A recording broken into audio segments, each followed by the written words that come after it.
easier challenges on the board, which is beating every brawler at the park at least once. This isn't too bad. Hell, I think you could just even put them on the easiest difficulty and use a map that you'll always do well in and go from there.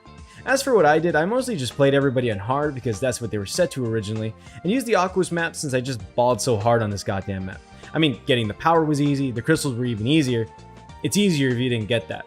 But most of the battles were fun, nothing too crazy, especially when afterwards you can pretty much get any Bakugan you want, as well as use your newly evolved Leonidas who just destroys everybody else.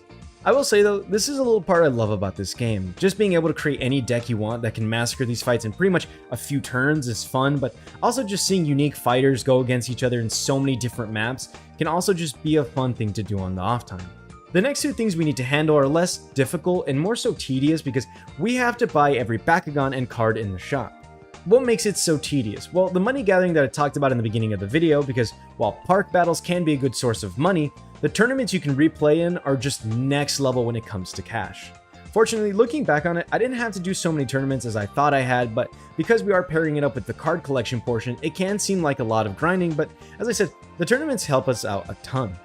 As for how that went for me, I kinda got super unlucky with my tournament picks because they can all be random, and as it so happens, I get the maps that I absolutely despise and suck at playing for the most part.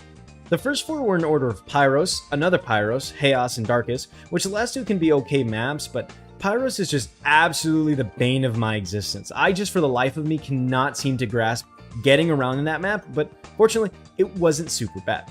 With all those four, I could buy out all of the Ventus Bakugan and most of the Darkest with the first tournament complete, then buy out the Darkest while getting some of the Chaos, and with the third and fourth tournaments, I finished off the Chaos along with the Pyros. I also want to say really quickly that you might notice some of the first Bakugan I already bought after the first tournament, but it's mostly due to me using the money I got previously from beating the game, so I just went ahead and bought more of the expensive ones. The last tournaments I faced off against were unfortunately Darkest and Pyros because why the hell not, and I was able to buy everything from the Bakugan section of this game. I'm going to do you guys a favor and skip most of the card tournaments and information because I have no real way of describing anything I'm buying, but I will show off me buying most of them right now just to show proof that I actually did it. The amount of tournaments it took me to finish off the cards were around 4 to 5 tournaments, which wasn't bad at all since most of them I actually got the maps I favored, which were Aquos. Before I can actually say I've collected everything though, we need to backtrack to the Bakugan section for a very major reason that some of you may know. If you remember, I said we were able to use the evolved forms of all the mainline Bakugans whenever we want.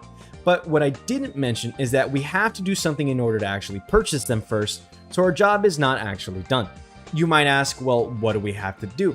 And I had the same question because I could not for the life of me remember what I actually had to do, but luckily, thanks to the videos made 14 years ago, we can get a little insight on where to head. For this part, I headed to the park because